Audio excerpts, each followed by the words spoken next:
ടെൻഷനില്ല.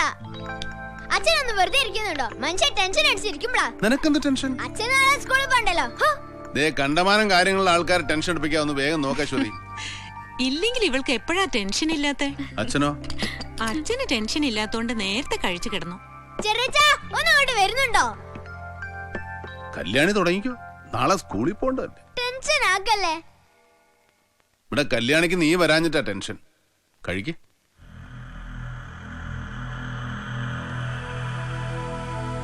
എന്തേ സുഖമില്ലേ നിനക്ക്? അവന് ഭയങ്കര ഇഷ്ടമായി ഈ മീൻ. ചെറുപ്പത്തിൽ മുണ്ടോണ്ടരിച്ച് പരൽമീൻ പിടിച്ചു കൊടുക്കുമായിരുന്നു ഞാൻ. എന്നിട്ട് എന്തേ എല്ലാ മൂപ്പറും ഒറ്റയ്ക്ക് അടിക്കും. എനിക്കൊരു കട്ടം തരും.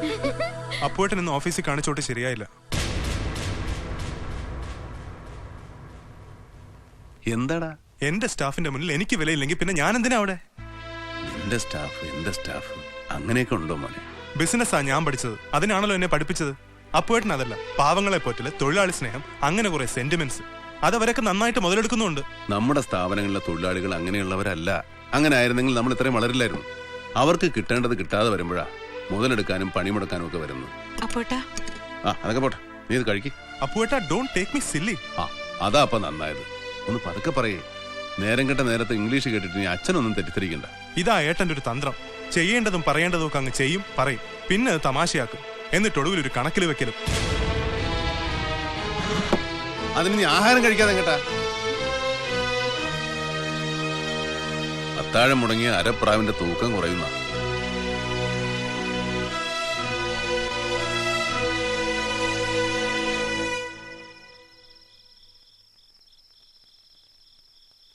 ഓഫീസിൽ എന്തോ നിസ്സാര കാര്യത്തിന് അപ്പോട്ടിനോട് ഇങ്ങനെ വേണ്ടായിരുന്നു. നീ ഇതെന്തറിഞ്ഞിട്ടാ തൊള്ള ഓർക്കുന്നത്? നിസ്സാര കാര്യയാത്ര, കാര്യത്തിന്റെ ഗൗരവം അത് അനുഭവിക്കുന്നത് എനിക്കറിയാം. ഇത് ബിസിനസ്സാ, കുട്ടിക്കളിയല്ല. പിന്നെ ഞാനതിനാ ഇത്രയും കാലം ഇംഗ്ലണ്ടിൽ പോയി വേഷം കെട്ടിയത്. ഒന്ന് പതുക്കെ. അപ്പോട്ടിന്റെ കണ്ണ് നിറഞ്ഞു കണ്ടപ്പോ എന്ത് പറഞ്ഞാലും എല്ലാവർക്കും ഒരു അപ്പുവേട്ടൻ. സ്റ്റാഫിന്റെ ആറ്റിറ്റ്യൂഡ് അത് തന്നെ. ഞാൻ ആരും അല്ലല്ലോ, നിനക്കും അത് തന്നെ.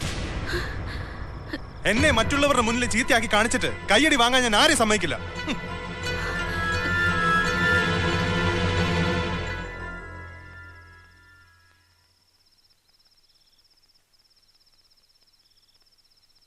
ഇനി ഇതിനെ ചൊല്ലി വർത്തമാനം പറഞ്ഞ് നീയും രേവതിയും തമ്മിൽ ഒരു ഇഷ്ടക്കേട് ഉണ്ടാവണ്ട. ഞാൻ എന്റെ ഭാര്യയുടെ മുന്നിലൊന്ന് മനസ്സ് തുറന്നു പോയി. ഇവിടെ അതും പാടില്ലേ? മോനെ, ഓഫീസിൽ അങ്ങനെ പറ്റിപ്പോയി. നീ പഠിച്ചോനല്ലേ, മനസ്സിലാവൂല്ലോ. അപ്പൂരിന്റെ തലയിൽ തഴമ്പേ ഉള്ളൂ, ഇന്റലിജാക്ക് പേരിന്റെ തഴമ്പ്. ഇപ്പൊ ഇവരില്ല. പഠിച്ച തലയ്ക്ക് തഴമ്പുണ്ടാവില്ല, പക്ഷെ അതിന് എവിടെ ഒരു വിലയുണ്ടാവും. നിനക്കതുണ്ട്, ഉണ്ടാകുകയും വേണം. അതില്ലാണ്ടാക്കാൻ വേണ്ടി, നിന്നെ മോശക്കാരനാക്കാൻ വേണ്ടി നിന്റെ അപ്പേട്ടൻ എന്തെങ്കിലും ചെയ്യുമെന്ന് തോന്നുന്നുണ്ടോ? പിന്നെ നീ പറഞ്ഞില്ലേ എന്റെ തന്ത്രം.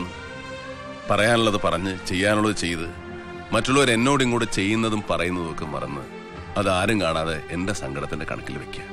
അത് അപ്പേട്ടൻ്റെ ഒരു തന്ത്രം തന്നെയാ, ജീവിത കച്ചവടത്തിലെ തന്ത്രം. അത് നീ പഠിച്ച MBA ഉണ്ടാവില്ല. ആ തന്ത്രം ഇല്ലെങ്കിൽ ജീവിതമില്ല, ബിസിനസ് ഇല്ല, കുടുംബമില്ല, ബന്ധങ്ങളില്ല. അപ്പേട്ടൻ്റെ ചെറിയ ബുദ്ധിയിൽ ആലോചിച്ചാൽ ഈ ലോകം തന്നെ ഉണ്ടാവില്ല. മറന്നേക്ക്, നിനക്ക് നാളെ ഒരുപാട് പണിയുള്ളതല്ലേ. അതിൻ്റെ ഇടയിലാ എന്റെ വിവരക്കേട് കൊണ്ട് ഓരോ കാര്യമില്ലാത്ത കാര്യങ്ങൾ. ചെല്ല്, പോയി ഉറങ്ങും. ചെല്ല്.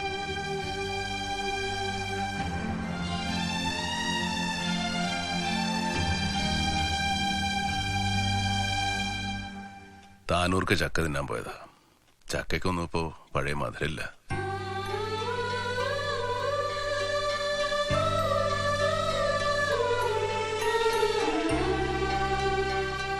മറ്റെവിടത്തെക്കാളും ഇവിടെ കാറുകൾക്ക് കൂടുതൽ മൂവ്മെന്റ് ഉണ്ട്. അത് കമ്പനിയെ വളരെയധികം ഇംപ്രസ് ചെയ്തിട്ടുണ്ട്.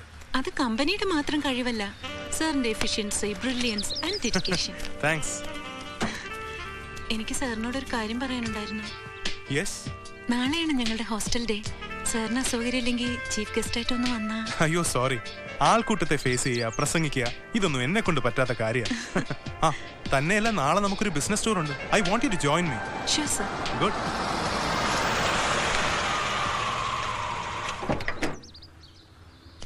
ഹലോ. ഹായ്. ഇതുവഴി പോയപ്പോ വെറുതെ ഒന്ന് കയറി. Always welcome. അപ്പോ ഞാനങ്ങോട്ട് ചെല്ലട്ടെ സർ? മലയാളിയാണോ? അതെ. ആ, ഹരിയുടെ പുതിയ കാൽവെപ്പ് എങ്ങനെ? കുഴപ്പമില്ല. ഞാന് എന്റെ കാര്യം ഓർക്കായിരുന്നു. ലീല ഗ്രൂപ്പിനോട് പകയും മനസ്സ് വെച്ച് നടന്നു കുറെ കാലം. ഇപ്പൊ എനിക്ക് മനസ്സിലായി അത് അസൂയായിരുന്നു.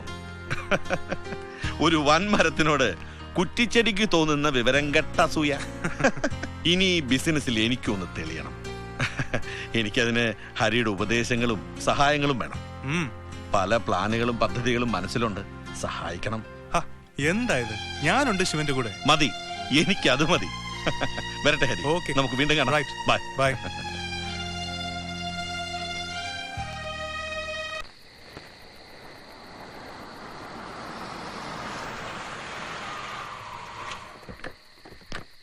Good evening, sir.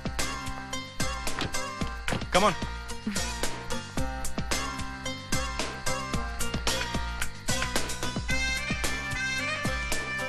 Suit case അവിടെ വെച്ചേക്കൂ, ബാഗ് അപ്പുറത്ത്. ഒരു ലോങ് ജേണിക്കിടയിലെ ഷോർട്ട് ബ്രേക്ക് അങ്ങനെ കരുതിയാ മതി. ഫ്രഷ് ആയിക്കോളൂ. ചില പ്രധാനപ്പെട്ട കാര്യങ്ങൾ ഡിസ്കസ് ചെയ്യാനുണ്ട്. എന്നിട്ട് യാത്ര തുടരാം. Okay sir. ಆಮೇಕಿಂದ ಬಂದು ರೂಮಾಗ ತರ್ತೀನಿ. ಅಷ್ಟೇನಾ? ಇನ್ನ ಏನಾದ್ರು?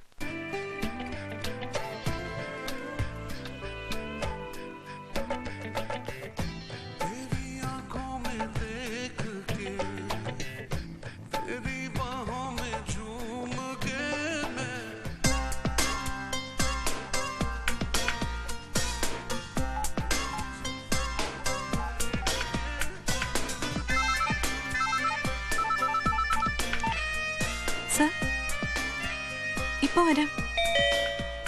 Yes, come in.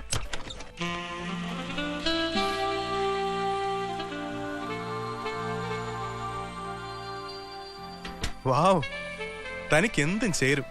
Thank you sir. ഹോ, ഇത്തരം സന്ദർഭങ്ങളിലെങ്കിലും ഈ സാറ് വിളി ഒന്ന് ഒഴിവാക്കൂടെ? Okay sir. ആ please. We are human beings. അതുകൊണ്ട് തന്നെ കൊച്ചു കൊച്ചു കള്ളത്തരങ്ങളും കുസൃതികളും ഒക്കെ ഉണ്ടാവും. ഒന്നും മറച്ചു വെക്കുന്നില്ല. മൈസൂരിലേക്കെന്ന് പറഞ്ഞുള്ള ഈ ബിസിനസ് ടൂർ വേണിയോടൊത്തുള്ള ഈ നിമിഷങ്ങൾക്ക് വേണ്ടി മാത്രമാണ്. എന്താ, ഞാൻ ചീറ്റ് ചെയ്തെന്ന് തോന്നുന്നുണ്ടോ? എല്ലാം അങ്ങയുടെ തീരുമാനം.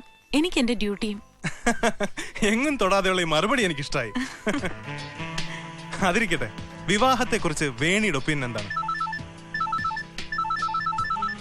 Sorry sir. No problem. Hi Deepak, how are you? Sorry, നീ ആരോടെങ്കിലും അഡ്ജസ്റ്റ് ചെയ്യേ. ഞാൻ ഒരാഴ്ചക്കകം അയച്ചു തരാം. ആ ആണോ? ഫൈൻ. ഒരാഴ്ചത്തെ കാര്യമല്ലേ, താമസിക്കാനുള്ള ഇടമൊക്കെ ഞാനിവിടെ ഏർപ്പാട് ചെയ്തോളാം. Okay, bye. എന്റെ ഫ്രണ്ടാ ദീപക്, പ്രത്യേക ടൈപ്പാ. ആളിപ്പോ എവിടുന്നാ? ഗോവന്നാ. MCക്ക് നാഷണൽ റാങ്കാ.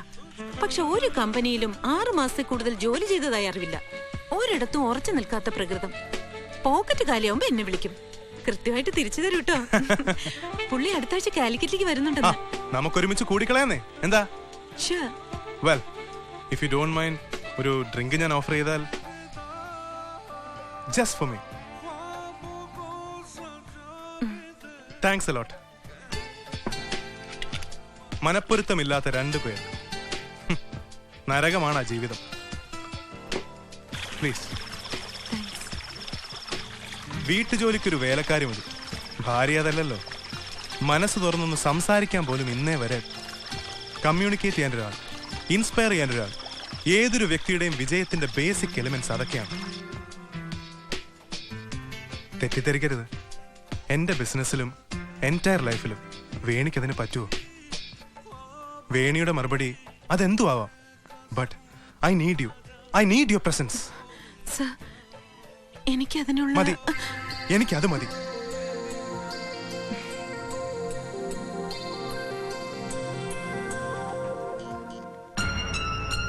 മോളെ. അയ്യോ, ഇവള് ഉറങ്ങിയോ? മോളെ, മോൾ ഇവിടെ കിടന്നോട്ടെ എടുത്തി. ഒറ്റയ്ക്ക് കിടക്കാൻ പേടിയുണ്ടോ നിനക്ക്? മോളെ, പണ്ടൊക്കെ ഇവളുടെ കാര്യം ഇതിലേറെ കഷ്ടായിരുന്നു. ഇവിടെ ഇപ്പൊ അച്ഛനുണ്ട്, ഞാനുണ്ട്, ഇവിടെ മക്കളും ജോലിക്കാരും ഒക്കെ ഉണ്ടല്ലോ. അന്നൊക്കെ ഞാനും അച്ഛനും ഓരോരോ വഴിക്കാ. ഈ വലിയ വീട്ടിൽ ഇവിടെ ഒറ്റയ്ക്ക് പേടിച്ച് മിണ്ടാതിരിക്കും. പാവം. നാടൊട്ടൊക്കെ ഓടി നടക്കുന്നവരാ ബിസിനസ്സുകാര്. എപ്പോഴും വീട്ടിലിരിക്കാൻ പറ്റിയെന്ന് വരില്ല. എനിക്ക് വിഷമമൊന്നുമില്ല ഏട്ടാ. അത് മുഖത്ത് എഴുതി വെച്ചിട്ടുണ്ട്, ഭയങ്കര ധൈര്യക്കാരിയാണെന്ന്. ഇനി മുതല് നീ ഹരിയില്ലാത്ത ദിവസം രേവതിക്ക് കൂട്ടുകിടക്കും. ഇല്ലെങ്കിൽ അമേരിക്കയിൽ നമ്മളെ തമാശക്കാരൻ അച്ഛൻ വിളിക്കുമ്പോൾ പറയും എന്നെ ആരും നോക്കുന്നില്ല, എന്നെ ആരും ശ്രദ്ധിക്കുന്നില്ല എന്നൊക്കെ. ഏതായാലും നീ ഇന്നിവിടെ കിടന്നോ. അതൊന്നും വേണ്ടേട്ടാ, മോൾ ഇവിടെ കിടന്നോട്ടെ. ആയിക്കോട്ടെ, കുറച്ചു നേരം സംസാരിച്ചിരിക്കും.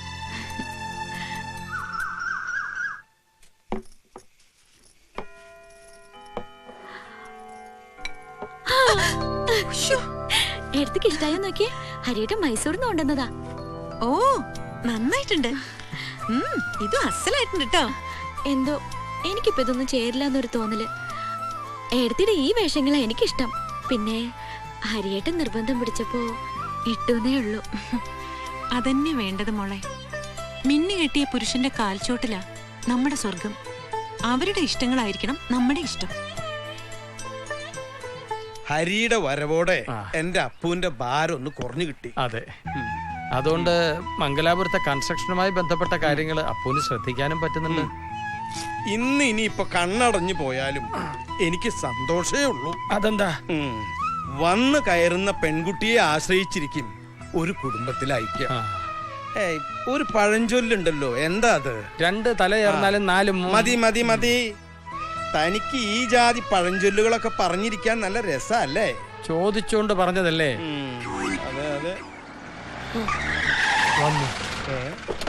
എന്താ അപ്പൂപ്പാ, എന്താ മക്കളെ, നിങ്ങളുടെ സ്കൂള് പൂട്ടിയോ? ഞങ്ങളുടെ സ്കൂളല്ല, അച്ഛന്റെ സ്കൂൾ അമ്മ പൂട്ടിച്ചു. മീനാക്ഷി, എന്താ സുഖല്ലേ? ഞാൻ പറയുന്നത് ഞാനേ പോയി വെഞ്ചാമരം എടുത്തോണ്ട് വരാം. അല്ല, വിശറി എടുത്തോണ്ട് വരാം. താനിവിടെ നിക്കണം.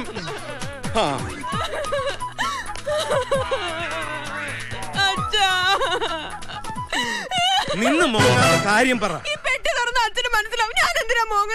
എന്നാ പിന്നെ തുറക്ക്. അച്ഛാ പെട്ടിയിലൊന്നുമില്ല. ഒന്നുമില്ലെങ്കിൽ പിന്നെ എന്തിനാണോ പെട്ടി? പട്ടിന്നാ. പെട്ടി എന്നാ പറഞ്ഞത്. അവനവന്റെ പേര് അശരീരിയേക്ക്. തുറക്ക് തുറക്ക് തുറക്ക് കാണട്ടെ. ടൂറിസം പരിപാടിയായി വൈത്തിരിയിലേക്ക് പോവാന്ന് പറഞ്ഞ് ഇറങ്ങിയതാ മിനിഞ്ഞാന്ന്. ഇന്നലെ നമ്മുടെ ഡ്രൈവർ വേലാതെ വിളിച്ചപ്പോ പറയാ ചെറുതുരുത്തി കലാമണ്ഡലത്തിൽ പെണ്ണുങ്ങളുടെ ഇടയിൽ നിൽക്കുന്നു. ഇത് ഇന്നും ഇന്നലെ ഒന്നും തുടങ്ങിയതല്ല. തെക്കോട്ടാണെന്ന് പറയും, വടക്കോട്ട് എന്ന് ലാൻഡ് ചെയ്യും. ആണോടോ? ആരോടാ?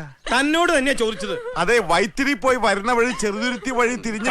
വൈത്തിരി മനുഷ്യനെ മനക്കെടുത്താൻ താൻ മിണ്ടി പോവരുത്.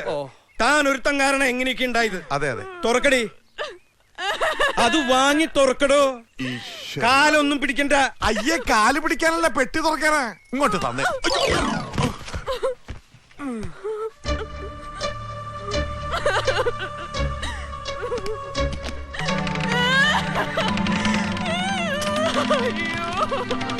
ഇത് കണ്ടോ?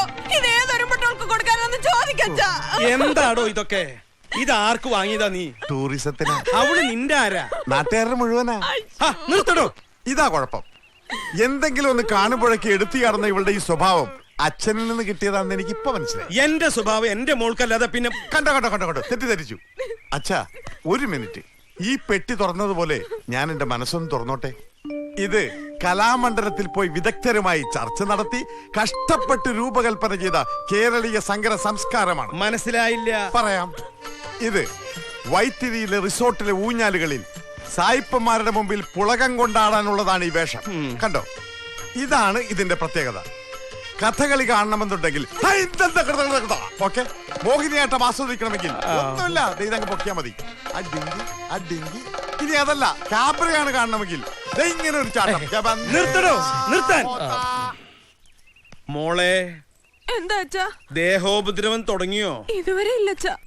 ഗണപതി, ഞാനാണ് കുറ്റക്കാരൻ. ഞാനാണല്ലോ ഈ കലാരൂപത്തിന് ഇങ്ങോട്ട് കയറ്റിയത്. അപ്പു മംഗലാപുരത്ത് പോയത് നിങ്ങളുടെ നല്ല കാലം. ഒരു കാര്യം നിങ്ങൾ മനസ്സിലാക്കിക്കൂ. കുടുംബജീവിതം എന്നൊക്കെ പറയുന്നത് പുറം പൂച്ചുകളിലും ഭംഗിവാക്കുകളിലും ഒന്നുമല്ല. അത് മനസ്സിലാ, മനസ്സിന്റെ സത്യത്തിലാ. സ്നേഹവും സത്യവുമുള്ള ഒരു കുടുംബജീവിതം ഇല്ലെങ്കിൽ പിന്നെ ഈ ലോകം മുഴുവൻ വെട്ടിപ്പിടിച്ചിട്ട് എന്തിനാടോ? ഭാര്യ ഭർത്താവിനെ സംശയിക്കുക, ഭർത്താവ് ഭാര്യയെ വഞ്ചിക്കുക, ഇതൊന്നും കുടുംബത്തിൽ പിറന്നവർക്ക് പറഞ്ഞതല്ല. എന്ന് ഒത്തൊരുമയോടുകൂടി ജീവിക്കാൻ പറ്റുമോ അന്ന് എന്നെ വന്ന് കണ്ടാ മതി രണ്ടാളും. ശരി, കുട്ടികൾ കുറച്ചു ദിവസം ഇവിടെ നിൽക്കട്ടെ.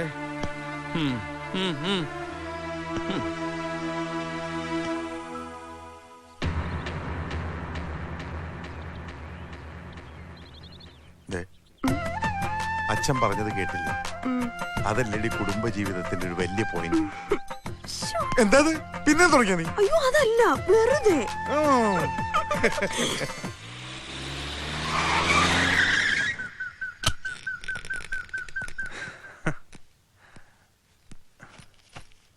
നമ്മുടെ സ്വർഗത്തിന്റെ താക്കോൽ.